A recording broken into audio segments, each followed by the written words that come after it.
महाजन संपर्क अभियान के बाद कैबिनेट विस्तार, पुष्कर सिंह धामी ने किया ऐलान।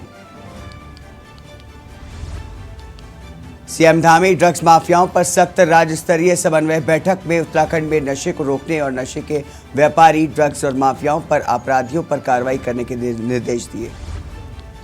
पीएमओ के प्रमुख सचिव सलाहकार केदारनाथ बद्रीनाथ के विकास कार्यों की बनाएंगे रिपोर्ट। पीएम की सर्वोच्च प्राथमिकता वाले केदारनाथ बद्रीनाथ में जारी दूसरे चरण का पुनर्निर्माण कार्य।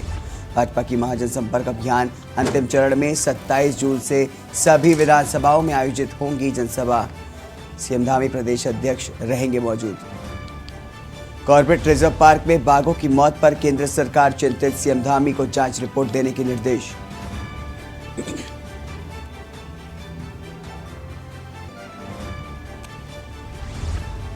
मौसम विज्ञान विभाग का अनुमान 25 जून को मानसून प्रदेश में दे सकता है दस्तक। जोशीमठ में भूदशाओं को लेकर के सरकार चिंतित। आप देख रहे हैं के न्यूज़, खबरों का सारथी। नमस्कार, स्वागत है आपका खबर उत्तराखंड में। मैं हूं आपके साथ हारिस। काशीपुर में आरओबी की कार्यदायी संस्था के निदेशक दीपक बिल्डर्स के साथ आज विधायक त्रिलोक सिंह सीमा, पूर्व विधायक हरभजन सिंह चीमा और उप जिलाधिकारी अभय प्रताप सिंह ने आरओबी निर्माण में हो रही देरी को लेकर के पुल की बारीकी से निरीक्षण किया और हो रही देरी को लेकर के कार्यदायी संस्था से वार्ता की। इस दौरान विधायक त्रिलोक सिंह चीमा ने प्रेस वार्ता करते हुए कहा कि 20 जून से इस निर्माण कार्य के लिए आखिरी तारीख दी गई थी। हमने बिल्डर्स पर ज़्यादा प्रेशर भी नहीं डाला क्योंकि प्रेशर के चलते गलती होने की संभावना होती है और ये हैवी स्ट्रक्चर है, इसलिए ज़्यादा प्रेशर नहीं डाला गया। लेकिन अब समय पूरा हो चुका है तो आज हमने मीटिंग ली है।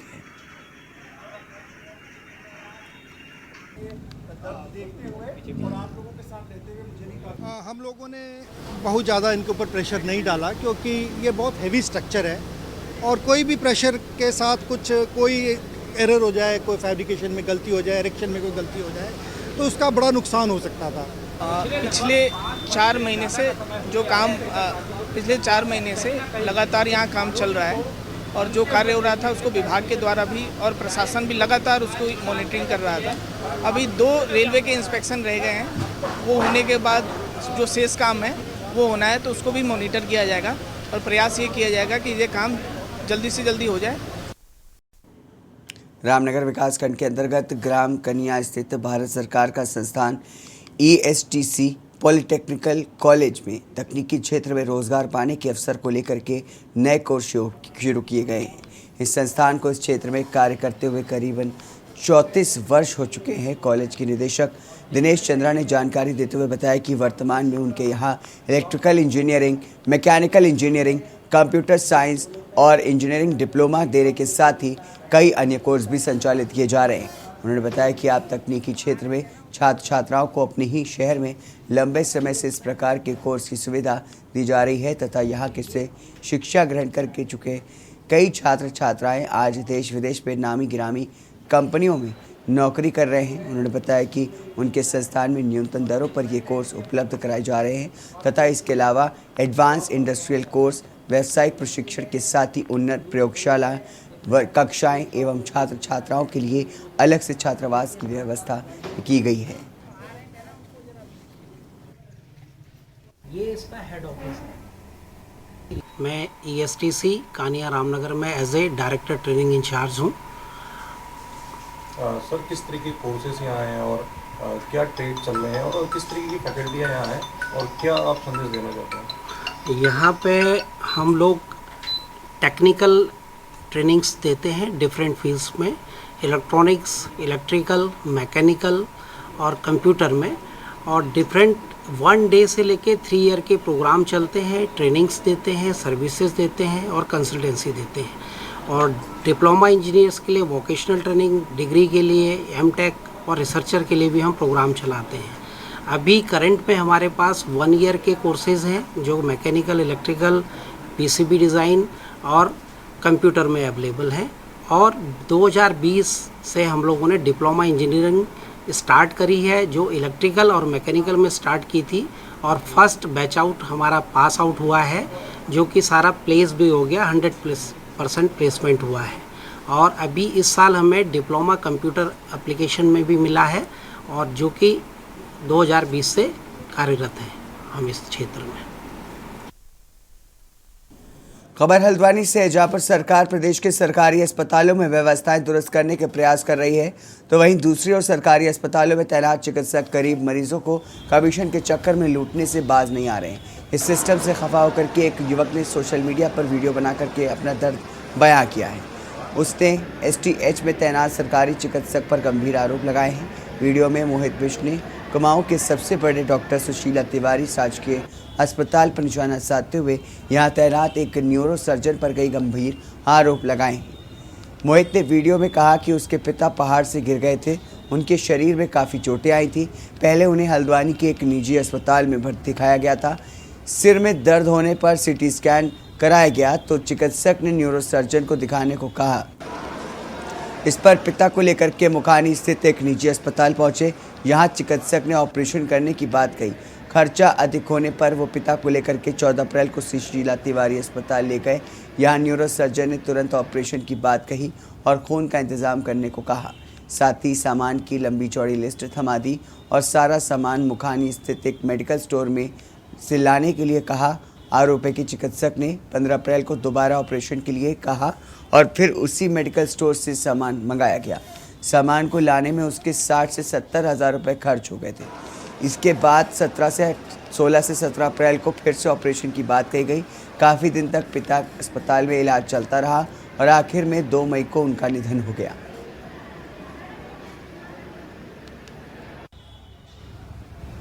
देखिए, ऐसा है कि वीडियो मैंने भी शाम को देखा था, उसमें जो था उसमें, और किसी ने भेजा था ऐसे ही, क्योंकि डॉक्टर अमित देवल के नाम से वो करके दिया है, जो न्यूरो सर्जन है। लेकिन ये बताना चाहूँगा कि वो डॉक्टर साहब जो हैं बेसिकली उनकी नियुक्ति हमारे यहाँ नहीं है, वो सीएमओ नैनीताल के अधीनस्थ 20 अस्पताल में पोस्टेड हैं और उनको 2 दिन के लिए वहाँ यहाँ ओपीडी दी गई है और एक ओटी में उनको अस्पताल करने का दिया गया है।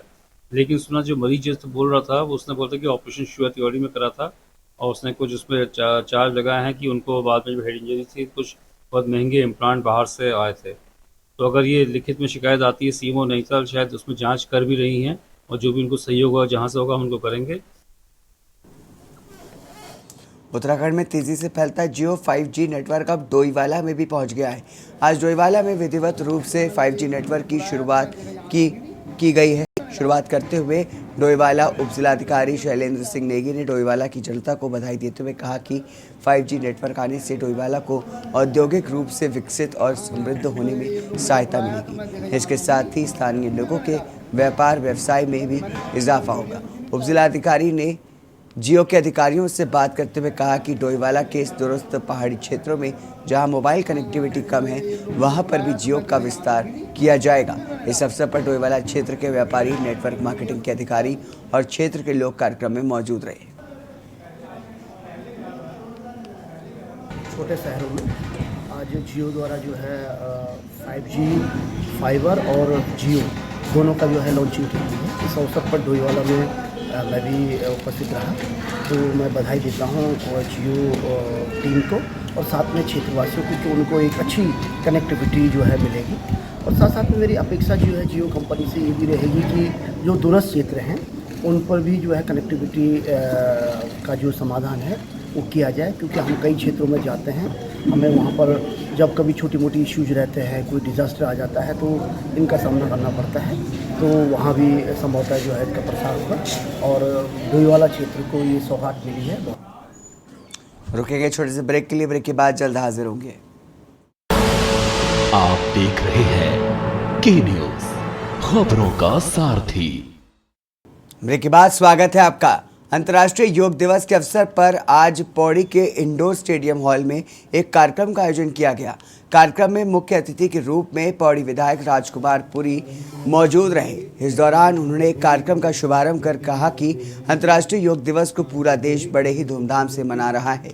वहीं उन्होंने खुद कई योग मुद्राएं करके योग के बारे में कार्यक्रम में मौजूद लोगों को जानकारी दी। योग दिवस के अवसर पर पौड़ी के विभिन्न स्थानों पर सामाजिक कार्यकर्ताओं, युवाओं और सभी आयु वर्ग के लोगों द्वारा जगह जगह योग किया गया और सभी को जानकारी दी जा रही है कि योग हमारे जीवन के लिए बहुत ही महत्वपूर्ण है। ये हमारी मानसिक और शारीरिक रोगों को दूर करने में मदद करता है। उन्होंने सभी लोगों से अपील की कि वो रोज़ाना अपने शारीरिक और मानसिक तनाव को दूर रखने के लिए योग करें।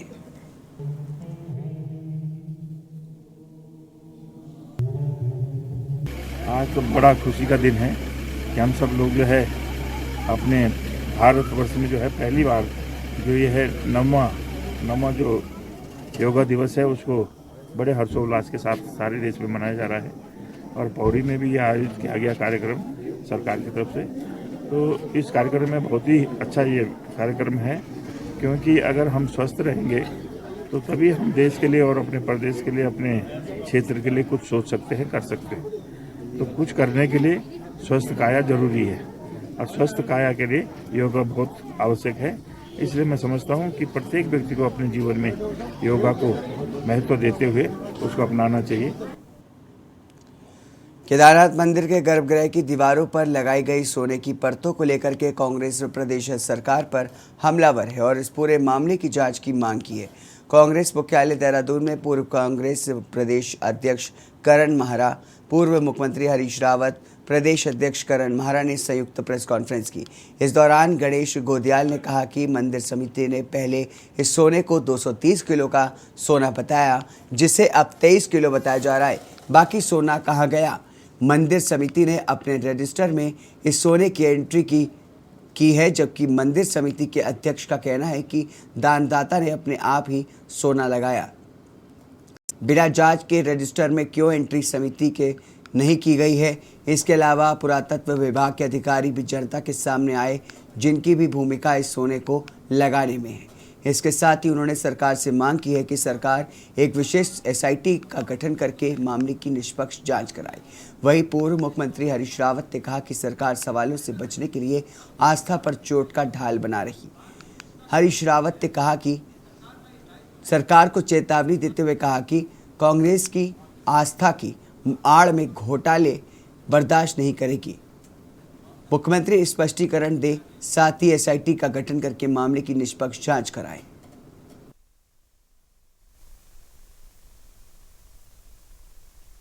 आज मैं पुरोहितों के सामूहिक मंच केदार सभा और अन्य सभी पुरोहित गणों के इस खुलासे के बाद कि वहाँ पर जो लगी 3 महीने 4 महीने पहले जो सोने की परतें हैं, जिससे सभा मंडित को स्वर्ण मंडित किया गया, वो परतें सोना छोड़कर तांबा दिख रहा है, पीतल दिख रहा है। इस शंका पर जो कि सोशल मीडिया के माध्यम से हम सबको भी दिख रहा है, उस पर कांग्रेस पार्टी ने कुछ सवाल सरकार से किए हैं और हमारा ये प्रश्न है कि नंबर 1 बात मैंने विस्तृत तो आपको बता दिया कि मेरे साथ जब मैं अध्यक्ष था तब क्या क्या बातें हुई। और इस समय भाजपा के स्पोक्स पर्सन के तौर पर बात कर रही बीकेजीसी से ये सवाल करना चाहता हूँ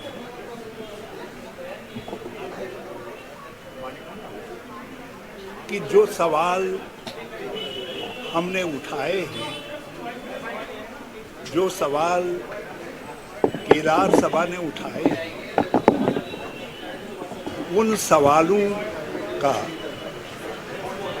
यदि उनके पास कोई तर्कसंगत जवाब है तो शासन स्पष्टीकरण क्यों नहीं देगा। रुकेंगे छोटे से ब्रेक के लिए, ब्रेक के बाद जल्द हाजिर होंगे। आप देख रहे हैं के न्यूज, खबरों का सारथी। ब्रेक के बाद स्वागत है आपका। लोकसभा चुनाव से पहले उत्तराखंड में सत्ता पक्ष के साथ ही विपक्षी दल अपने संगठन को मजबूत करने के साथ ही संगठन में बड़े बदलाव की तैयारियों में लगे हुए हैं। एक तरफ जहां कांग्रेस में प्रभारी बदलने समेत संगठन में बड़े बदलाव के आसार हैं, तो वहीं दूसरी तरफ उत्तराखंड क्रांति दल में नए नेतृत्व की कवायद चल रही है। इसके लिए पार्टी का अधिवेशन भी 24-25 जुलाई को होने जा रहा है। माना जा रहा है कि अधिवेशन में नए नेतृत्व पर मुहर लगेगी। वहीं सत्ताधारी दल बीजेपी दायित्वों के बंटवारे के साथ ही कैबिनेट विस्तार पर कार्य कर रही है। मुख्यमंत्री पुष्कर सिंह धामी ने खुद कहा कि कैबिनेट विस्तार को लेकर के हाईकमान में मंथन चल रहा है। सवाल ये है कि क्या लोकसभा चुनाव से पहले बीजेपी दायित्वों के बंटवारे के साथ ही कैबिनेट का विस्तार कर पाएगी? आज इसी मुद्दे पर देखिए हमारी खास रिपोर्ट।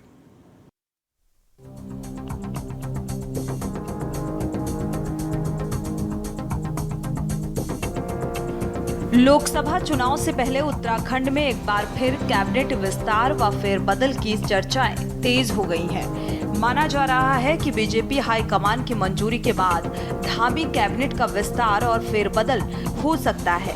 वहीं कई मंत्रियों की अचानक राज्यपाल से मुलाकात के बाद चर्चा को और बल मिलने लगा है। बता दें कि धामी कैबिनेट में पिछले लगभग सवा साल से 3 मंत्रियों के पद खाली चल रहे हैं,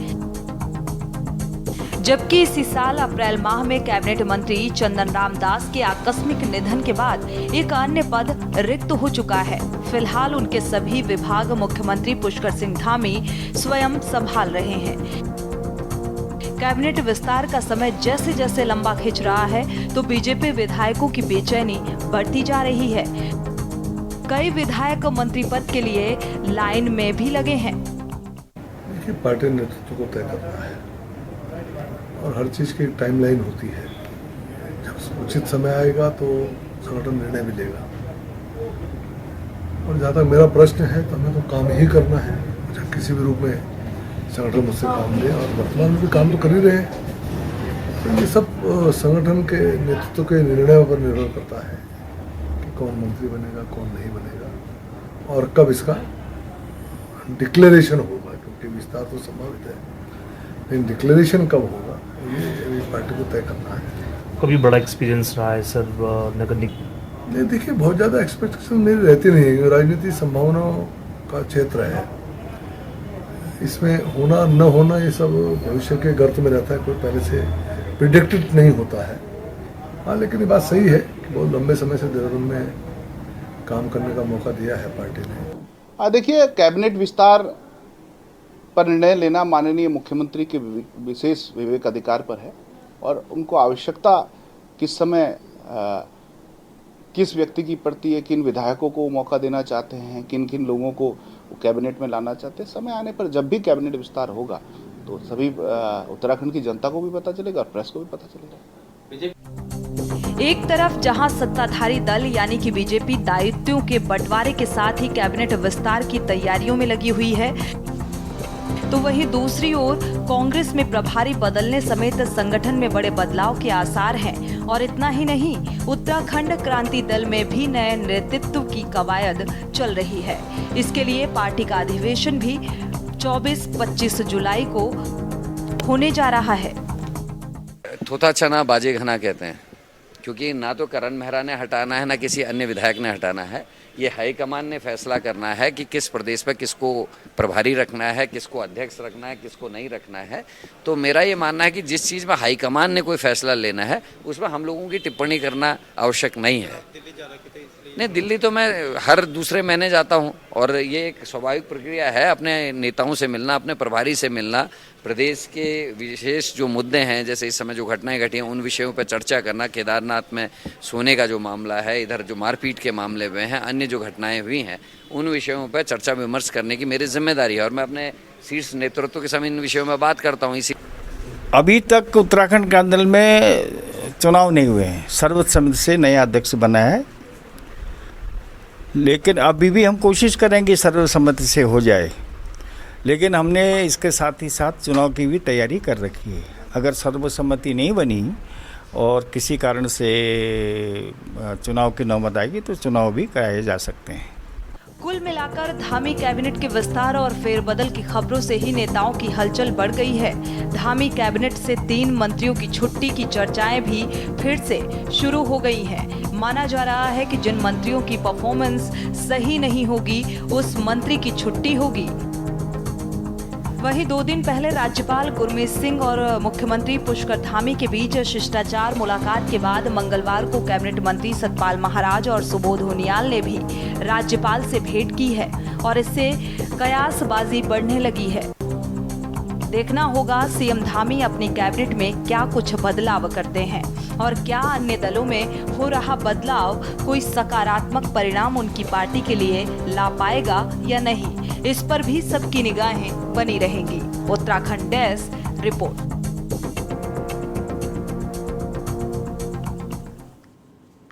अगली खबर हरिद्वार से है, जहां पर देवभूमि उत्तराखंड में आज अंतर्राष्ट्रीय राष्ट्रीय योग दिवस पूरे उत्साह के साथ मनाया गया। सीएम धामी और बाबा रामदेव ने एक मंच पर योग किया। हरिद्वार में आयोजित शिविर में योग दिवस पर सर्वपंथ एकता के साथ सबके लिए योग का संदेश अंतर्राष्ट्रीय योग दिवस पर बड़े स्तर पर पूरे मनोयोग से मनाया गया। हजारों लोग सुबह अलग अलग शिविरों और गंगा तटों के किनारे योग करने पहुंचे थे। अंतर्राष्ट्रीय योग दिवस पर जहां चारों धाम में सुबह की शुरुआत योग से हुई, तो वहीं सीएम पुष्कर सिंह धामी हरिद्वार पहुंचे और बाबा रामदेव के साथ मंच साझा किया। अंतर्राष्ट्रीय योग दिवस के अवसर पर पंतजलि योग पीठ के मुख्य आयोजन में उत्तराखंड के मुख्यमंत्री पुष्कर सिंह धामी ने बतौर मुख्य अतिथि के रूप में शिरकत की और अंतर्राष्ट्रीय योग दिवस के अवसर पर मुख्यमंत्री पुष्कर सिंह धामी, स्वामी रामदेव, आचार्य बालकृष्ण और हजारों लोगों के साथ योग किया। बड़ी तादाद में योग दिवस में लोगों ने भाग लिया। और हमारे भाई प्रमोद जी वो बड़ा मेरा सौभाग्य है कि आज यहाँ पर हजारों 20,000 से भी अधिक लोगों के साथ और 2.5 घंटे तक पूज्य स्वामी जी के सानिध्य में सभी ने योग की विधाएं सीखी और मुझे भी अवसर मिला। मैं इस अवसर पर आज विश्व योग दिवस के अवसर पर, जिसकी थीम है वसुधैव कुटुंबकम, सभी को शुभकामनाएं देता हूँ, सभी को बधाई देता हूँ। और निश्चित रूप से जैसा स्वामी जी ने कहा, हम उत्तराखंड को योग के क्षेत्र में, अध्यात्म के क्षेत्र में, संस्कृति के क्षेत्र में, जो पूरे भारत का ही नहीं विश्व का हमारा केंद्र है, हम उसी दिशा में उत्तराखंड को विकसित करने के लिए हर संभव प्रयास करेंगे।